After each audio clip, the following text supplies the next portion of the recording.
शहर में और उसके आसपास सहयोग बहुत जोर में फैल रहा।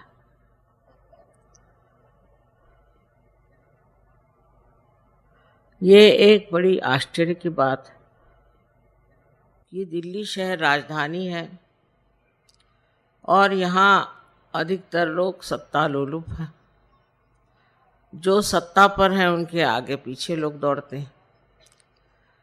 लेकिन ये सब होते हुए भी अपनी आत्मशक्ति को खोजना, अपना आत्मबोध कराना और आत्म साक्षात्कार को प्राप्त होना, ये इच्छा रखना ही बहुत आश्चर्यजनक है। मुझे ऐसी उम्मीद नहीं थी, क्योंकि ये सूक्ष्म चीज है, अत्यंत सूक्ष्म है। ऊपरी तरह से हम हर चीज को बहुत मानते हैं। जैसे है, मैंने बहुत बार आपके सामने उदाहरण दिया कि एक सुंदर सा चित्र अगर आप देख रहे हैं और उस चित्र में बरसात हो रही, बहुत सुंदर फूल हैं, पक्षी उड़ रहे हैं और आप चित्र को देख के बहुत खुश हो रहे हैं।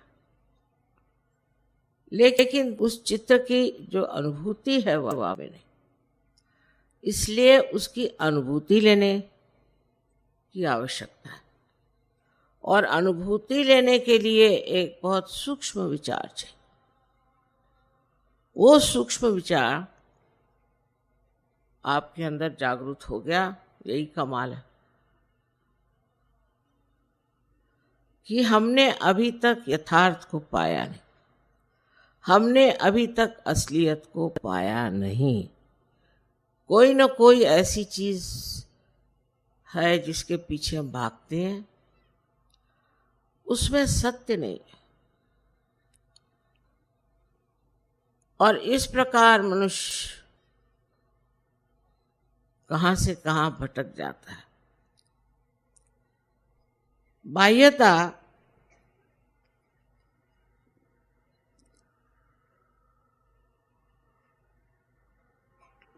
धर्म के अवलंबन में मनुष्य भागता है। मेरा ये धर्म है, मैं बड़ा ऊंचा हूं। दूसरा कहेगा मेरा धर्म है, मैं बड़ा ऊंचा। तीसरा कहेगा मेरा ये धर्म है, मैं बड़ा ऊंचा। और बहुत से ऐसे भी हैं जो कहते हैं कि जो हमको मिलना है हम ही पालेंगे, हम क्यों सहयोग करें, हम खुद ही से पालेंगे।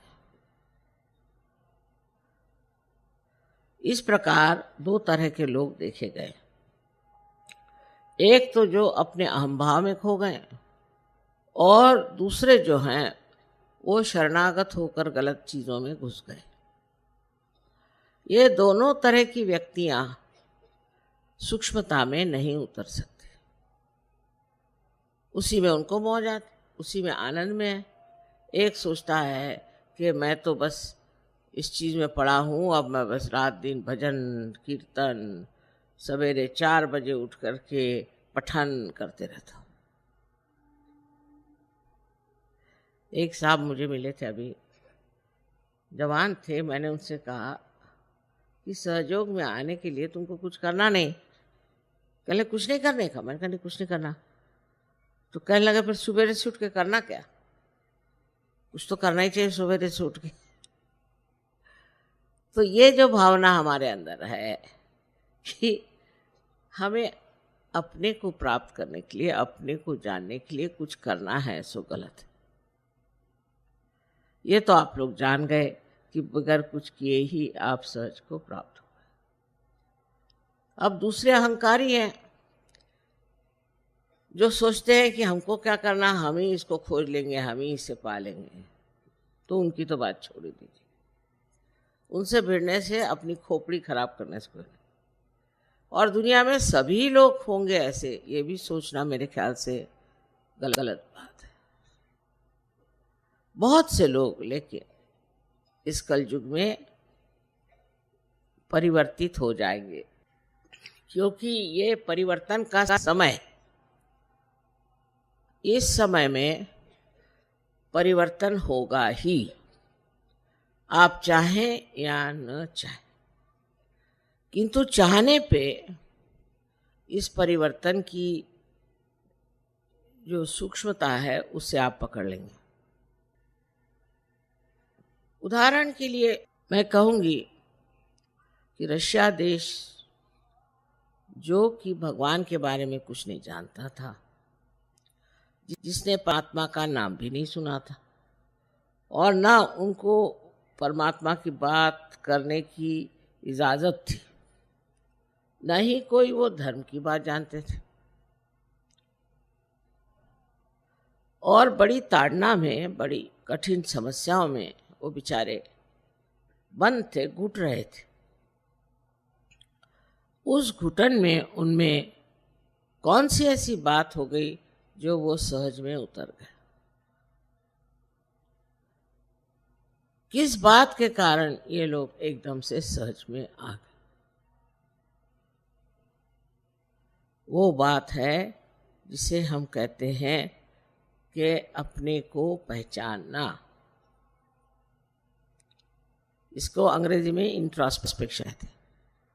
हम अगर ये समझे बैठे कि हम परिपूर्ण हैं तो कार्य नहीं हो सकता।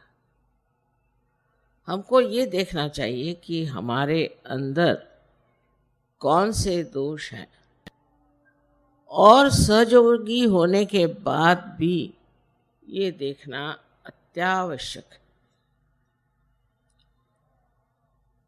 सहयोग फैल रहा है, फैलती हुई चीज फट भी जाती है,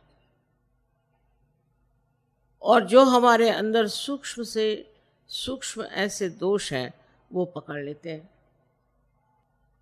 मैं इस बार आई तो सुना कि नोएडा के जो गाने वाले थे उनमें 2 भाग हो गए। फिर सुना कि ये नोएडा में भी 2 ग्रुप हो गए।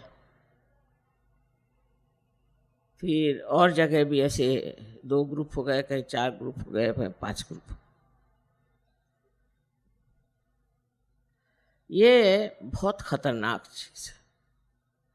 अब ग्रुप कैसे बनते हैं इसको बारीकी से देखना चाहिए।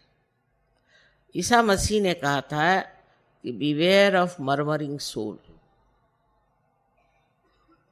कुछ लोगों की आदत होती है कि वो कुछ न कुछ किसी के दोष देकर बोलना शुरू कर देते कि उनका ऐसा है, उनका वैसा है। फिर 4 और इकट्ठे हो जाते हैं, फिर 10 और इकट्ठे हो जाते हैं। आप दूसरों का दोष देखने के लिए अगर आए हैं तो बेहतर है आप किसी न्यूज़पेपर में चले जाइए। यहाँ तो आप अपने को पूर्णतया एक आत्म साक्षात्कारी बनाने के लिए आए। तब अपने ही दोष देखना ठीक है, क्योंकि अपने दोष हम ही ठीक कर सकते हैं, दूसरे तो ठीक नहीं कर सकते। दूसरों के दोष देखने से हमारे दोष कैसे ठीक होंगे ये मेरी समझ में नहीं आता। इसलिए इस तरह की जो एक विशेष तरह की हस्ती होती जिसे मर्मरिंग सोल कहा गया, जो दूसरों के बारे में बताते रहते हैं। मेरे सामने भी चलता है, उन्होंने ऐसे किया, उन्होंने वैसे किया, उन्होंने, आपने क्या किया?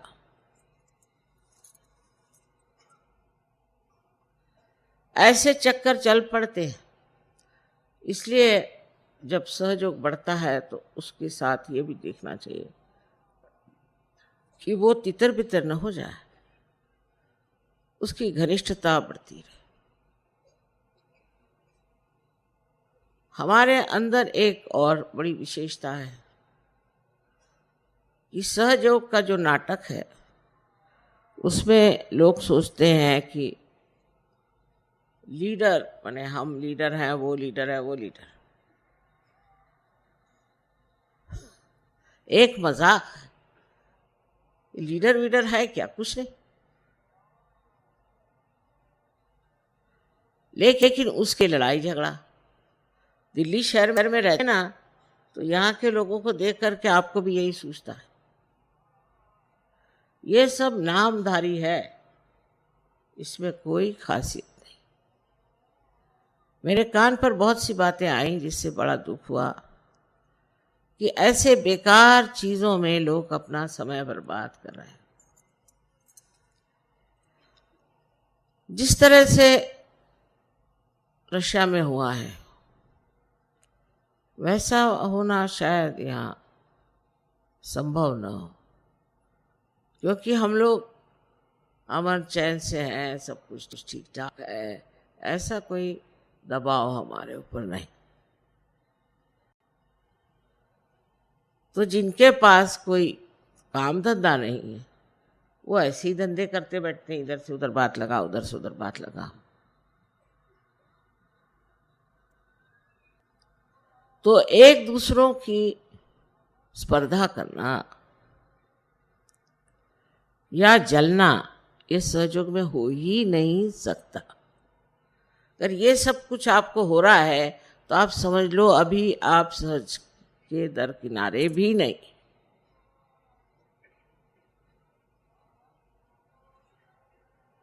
अपनी ओर नजर करके देखिए कि आप क्या क्या गंदगी इकट्ठी किए हुए हैं जिनकी सफाई होना नितांत आवश्यक। अपना देश तो मशहूर है कि हम लोग बहुत झगड़ालू हैं, आपस में झगड़ते ही रहते हैं, कभी एक दूसरे से पटती नहीं। और हम तो कहते हैं ये प्रेम की महान शक्ति है। इस महान शक्ति में भी अगर यही कार्य हो रहा होगा तो आप में सूक्ष्मता कैसी आएगी और आप उस परमानंद का अनुभव कैसे लेंगे, मेरी समझ नहीं आता। तो ऐसे अगर कोई बड़बड़ाने लग जाए तो उससे कहना चुप रहिए, हमें सुनना नहीं है। एक दूसरे की बुराई अगर कोई सहयोगी करे तो वो दोनों ही सहयोगी नहीं है, सुनने वाला भी और सुनाने वाला भी। और इस प्रकार जब हम अपने को स्वच्छ कर लेंगे तो एक बहुत सुंदर सहयोग का अभियान हो जाएगा। फिर आप अनेक लोगों को प्यार कर सकते हैं, अनेक लोगों में आत्मदर्शन हो सकता है।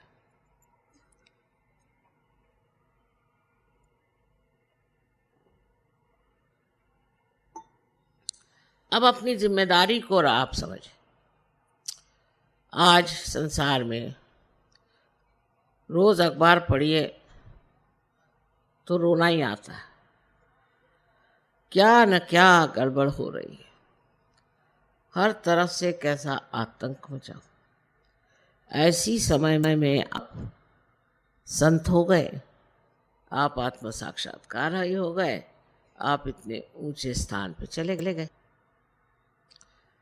अब आपकी जिम्मेदारी ये है कि ये जो कुछ गड़बड़ियां हैं इसको अपने आत्मबल से रोक लो, इसे ठीक करें। आपको लड़ने झगड़ने की किसी चीज की जरूरत नहीं, क्योंकि आपके अंदर वो आत्मबल है जिस बल बूते पर आप ये जो तनाव, जो झगड़े, जो आफते आज अपने देश में हैं उन्हें पूरी तरह से आप ठीक कर सकते। दूसरी सहयोग की महत्ता ये है कि जो ये लोग अपने को आज तक समझे बैठे हैं कि वह हम कुछ भी करें, चोरी करें, चकारी करें, ये करें, वो करें, चल नहीं सकता। अब सब चीज़ जो है प्रकाशित हो, सब चीज़ प्रकाश में आई। जो गड़बड़ करेगा वो प्रकाश में आएगा। इसलिए आपको सतर्क रहना चाहिए और ऐसे लोगों के पीछे जाने की कोई ज़रूरत नहीं। धर्म का मतलब सिर्फ इतना ही नहीं कि धारणा करना और आप साधु बाबा बन के और समाधि लगा के बैठ गए, बिल्कुल ये सहयोग में मतलब नहीं।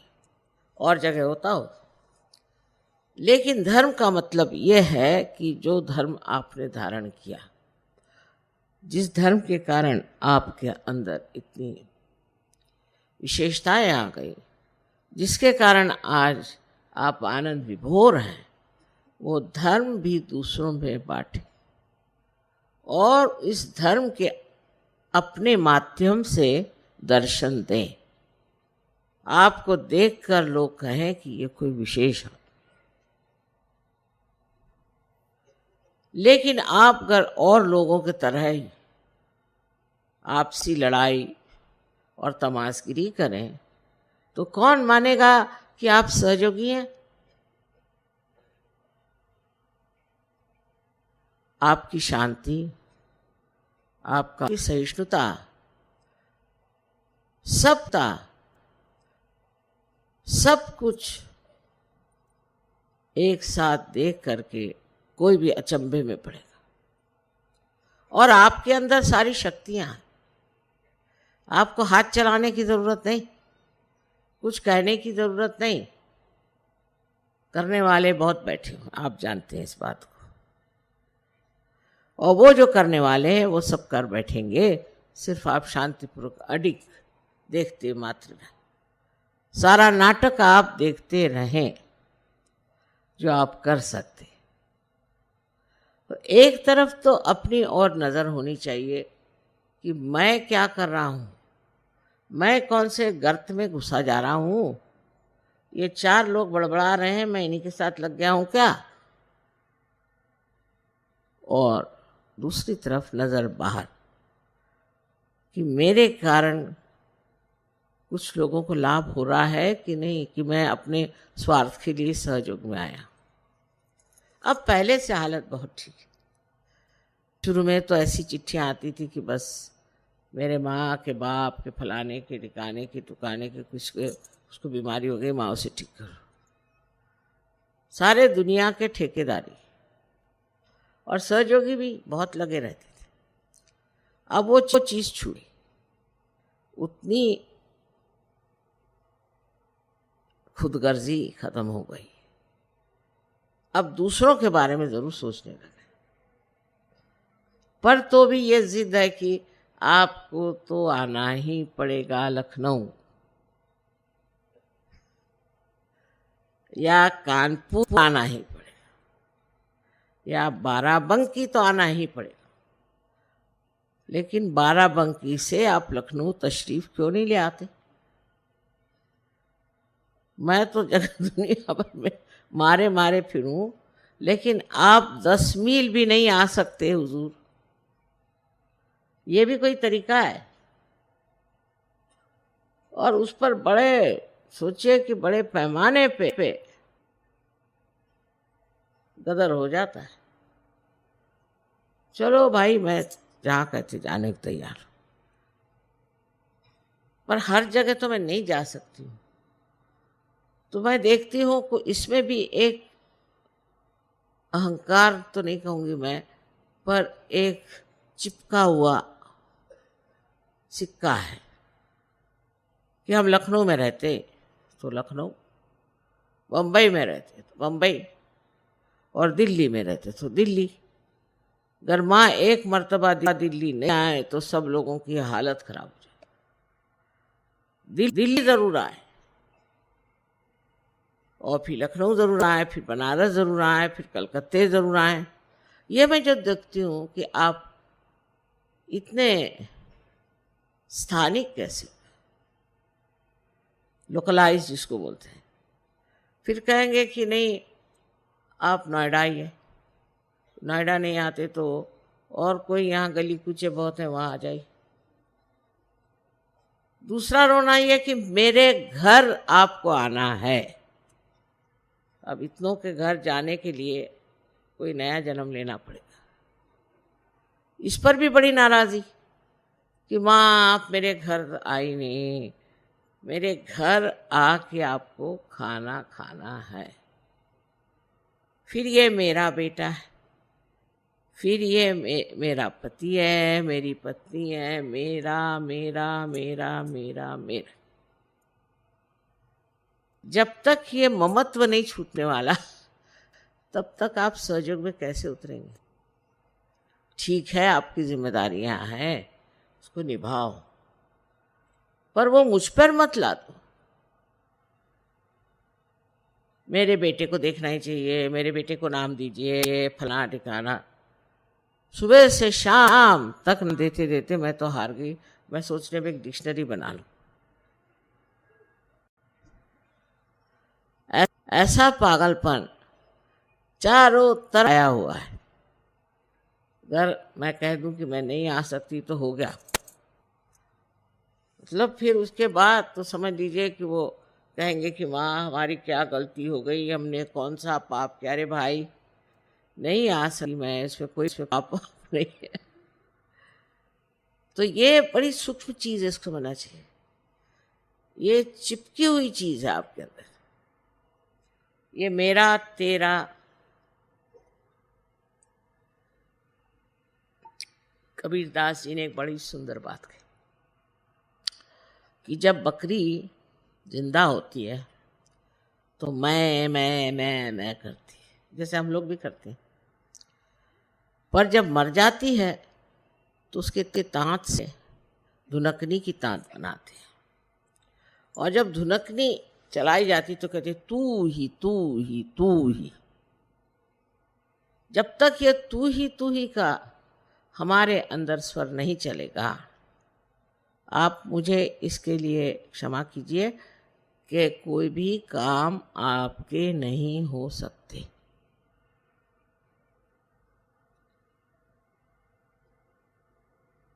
अगर आप करके सब दिखा सकते हैं तो कर लीजिए, पर अगर आप उस पर छोड़ने की क्षमता रखें और कहें तू ही,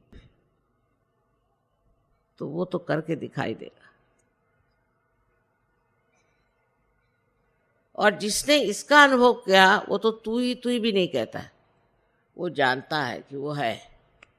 ऐसे काम बनते हैं कि मुझे एक साहब बता रहे थे कि रोज कम से कम 20-25 मिराकल्स घटित होते हैं हमारे साथ।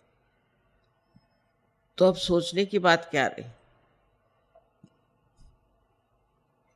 जब आप परमात्मा के साम्राज्य में आ गए, पूरी तरह से आपको ये विश्वास कर लेना चाहिए कि एक आप बहुत महत्वपूर्ण नागरिक हैं उस साम्राज्य के जहाँ पर सारे देवदूत आपके शरण में हैं। जो कुछ भी कमी हो उसे वो पूरी कर देते, लेकिन उसका देखना भी आना चाहिए, उसकी दृष्टि भी होनी चाहिए। अगर आपके ऊपर हजारों ऐसे नज़ारे उतारे जाएं और आप देख ही नहीं सकते तो फायदा क्या, अंधों को दिखाने से फायदा क्या।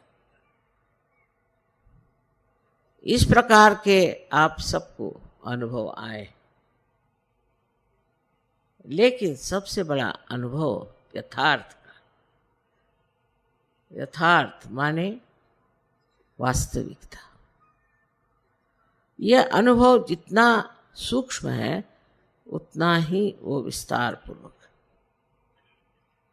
यथार्थ में जब आप देखते हैं तो आपको दिखाई देगा कि आप कोई छोटे नहीं हैं, और आप बिल्कुल छोटे भी हैं और तो भी आप सारे आकाश में समाये।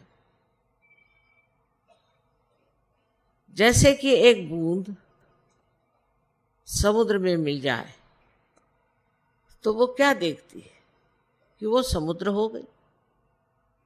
अब समुद्र जहाँ जाए, जहाँ ले जाए, जो करे उसके साथ वो घूमती रहती, भटकती रहती, नाचती रहती। उसको अपना अस्तित्व जब नहीं रह गया तो वो झगड़ा किससे करे और क्यों करे। जो हमारी जिंदगी थी उससे हम बहुत बेहतर हो गए, ये तो बात माननी पड़ेगी, इसमें तो कोई शक नहीं। लेकिन अभी थोड़ा सा रास्ता और तय करना है। पहले तो अपने ममत्व को देखो, इस ममत्व के कारण अनेक प्रश्न खड़े हो जाते हैं।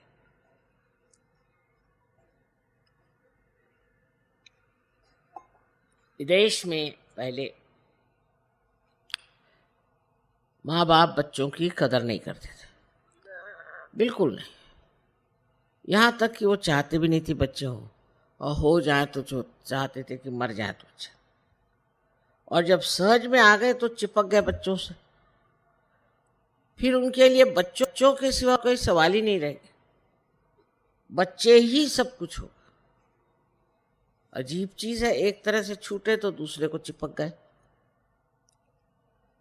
और हमारे देश में तो ये चिपकन बहुत जबरदस्त है। हम लोग यही सोचते हैं कि बच्चों के करता धरता हम।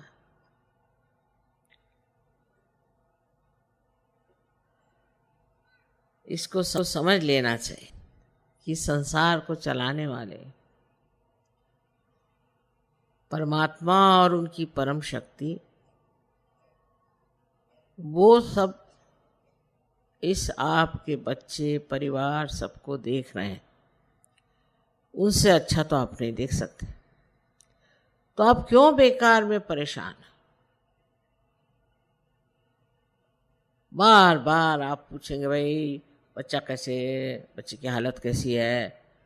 फिर बच्चे से कोई बचा रहा तो फिर बीवी, फिर पति, फिर अम्मा, ये ऐसे ऐसे रिश्तेदारी है। उसका निबाह करना दूसरी बात है, पर उसमें बह जाना दूसरी बात है। इस ममत्व को तोड़े बगैर आप सहज की मर्यादाओं से बाहर नहीं निकल सकते। सहज की जो मर्यादाएं हैं वो इस तरह से बंधी हुई है। इससे ऊपर उठने के लिए आपको बहुत सी बातों की तरफ ध्यान देना चाहिए। छोटी छोटी बातों को मनुष्य चिपक जाता है। अब मैं नहीं कहूँगी कि आप अस्वाद में उतरे, क्योंकि ऐसे कहने पे तो उत्तर भारतीय लोग तो बिल्कुल परेशान हो जाए कि माँ कहती है अस्वाद करो, ना ना, वो तो मैं नहीं कहूँगी। लेकिन स्वाद के पीछे भागने की कोई जरूरत नहीं। रात दिन स्वाद के पीछे भागेंगे, फिर आप सहयोगी कैसे?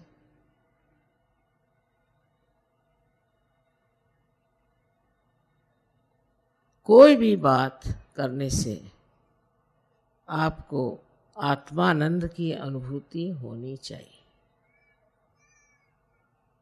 सो कैसे? हर एक चीज की ओर आप ऐसे देखें जैसे कोई एक नाटक देख रहे हैं। ये सारा नाटक, और ये नाटक चल रहा है, देख रहे हैं आप। कभी मजाकिया बातें हो रही, कभी कुछ और बातें हो रही। आपका कुछ लेना देना इससे नहीं। आप देखते हुए हंस रहे हैं, देखते हुए रो रहे हैं, बस। लेकिन इसके अंदर आपका कोई भी समावेश नहीं है। आप बाहर से इसे देख, तो आप आश्चर्य करेंगे कि आप जल्दी से किसी भी चीज को क्षमा करते। कल एक साहब ने बताया कि माँ ये अभी सिगरेट पीते।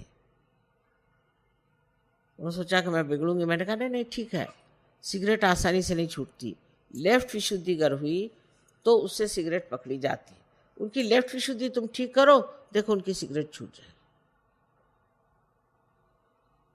तो सारी दृष्टि ही ऐसी बदल जाती है कि जिससे आदमी सोचता है कि इसको किस तरह से सुधारा जाए, क्या ठीक किया जाए, किस तरह से बनाया जाए, किस तरह से जोड़ा जाए। एक तरह की जो आज तक बुद्धि हमारी विश्लेषण एनालिसिस करती थी, वो सिंथेसिस, वो सब जोड़ने की क्रिया करती। और उस जोड़ने को जो हम चाहते हैं, पूरी तरह की मदद परमात्मा से मिलती है। आप समझ लीजिए कोई आकर मेरे पास किसी की बुराई करता, एक बार, ये तो हमारी आदत कभी कभी छूटती नहीं ना, तो मेरे पास भी आके बताते हैं वो आदमी ऐसा वैसा, तो कुछ कुछ थोड़ा झूठी हो, मैं उससे कहती हूँ, अरे भाई वो तो तुम्हारी तारीफ ही तारीफ कर रहा था।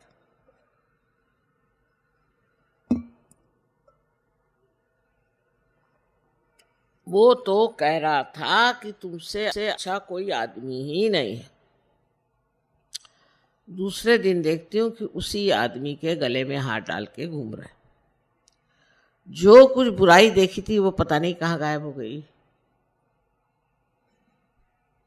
ये बात समझनी चाहिए कि हमें एक दूसरों को जोड़ना है, और वो भी ऐसा जोड़ना है कि एक को शिकायत हुई तो सबको पता हो जाना चाहिए। कलेक्टिविटी, एक को तकलीफ हुई तो सारी दुनिया दौड़े, क्योंकि हमारा ये समाज ये जीवित समाज है,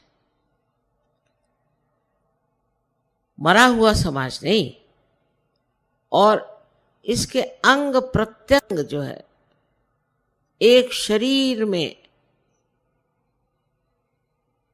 बसे हुआ। अगर इस उंगली को तकलीफ होती है तो सारे शरीर को तकलीफ होती है। इसी प्रकार हमें भी सोचना चाहिए। अब ये सोचने में ये हुआ कि हम पुरानी दिल्ली वाले अगर अलग हुए और नोएडा वाले अलग हो गए, फलाने वाले अलग हो गए, मैं तो सारे विश्व की बात कर रही हूँ और आप यहाँ गले कूचे की बात करें। सारे विश्व में ये होना चाहिए कि एक को जरा सी तकलीफ हुई, एक देश में जरा सी तकलीफ हुई तो सारे देशों में इसकी हलचल होनी हो रही है। ऐसे ही होता। अब आपको बताऊं खुशी खबरी कि बहुत से जर्मन ऑस्ट्रिया में और जर्मनी में सहयोगी हैं, बड़े पहुंचे हुए लोग। तो वो निकले जाने इज़राइल। मैंने कहा कहाँ जा रहे हैं तुम लोग? माँ हम तो इज़राइल जाए। क्योंकि बात ये, हमारे जो बुजुर्ग हो गए उन्होंने उनको बहुत सताया, मारा पीटा, तो हम तो इज़राइल जाते। मैं कहा इनको कौन सुनेगा वहाँ भाई, ये तो जानी दुश्मन उन लोगों के। ये वहाँ गए और इज़राइल देश को इसको खड़ा कर सहयोग किया।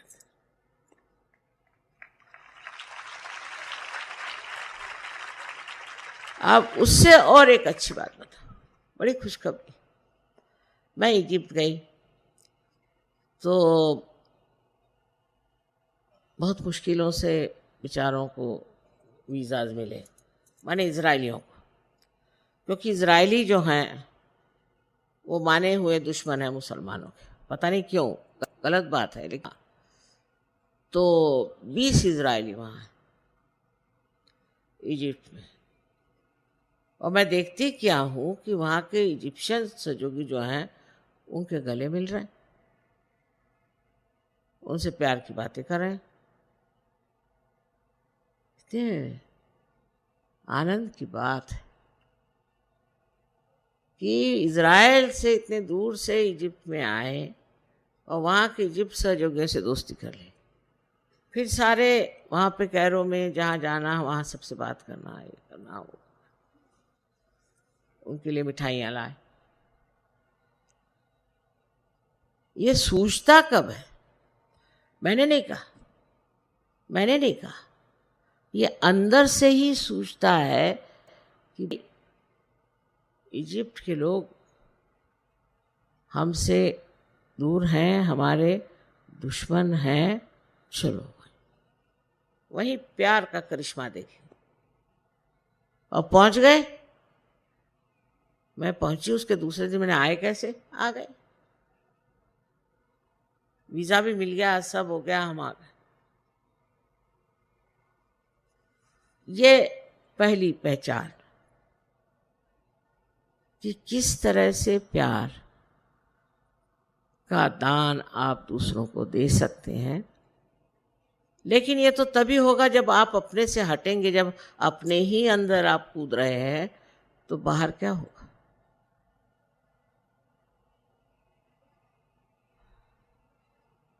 अब कल मुसलमानों ने जो कव्वाली गाई, आप लोगों ने खूब मजा उठाया, देखा। ये मुसलमान भी कितने दिन बाहर रह सकते हैं, ये भी अपने अंदर घुसेंगे, आप देख लीजिए।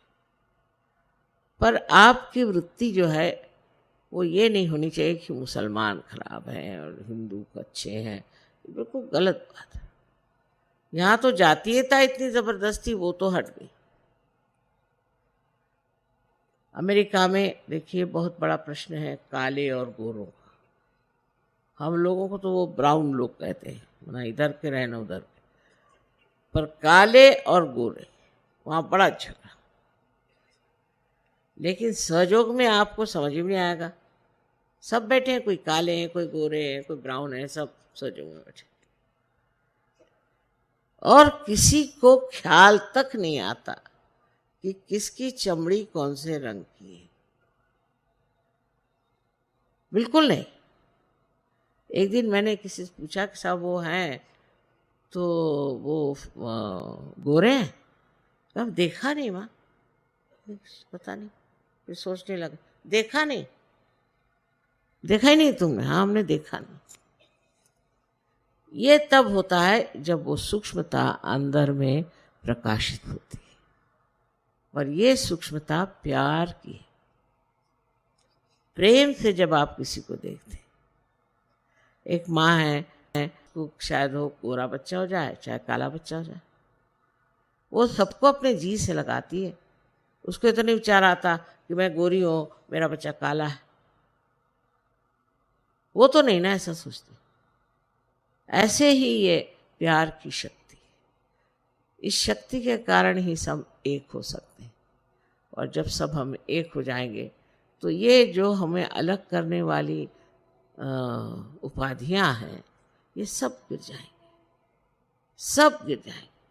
कुंडलिनी के जागरण से जब आप अपने ब्रह्मरंध्र को छेद कर इस चारों तरफ फैली हुई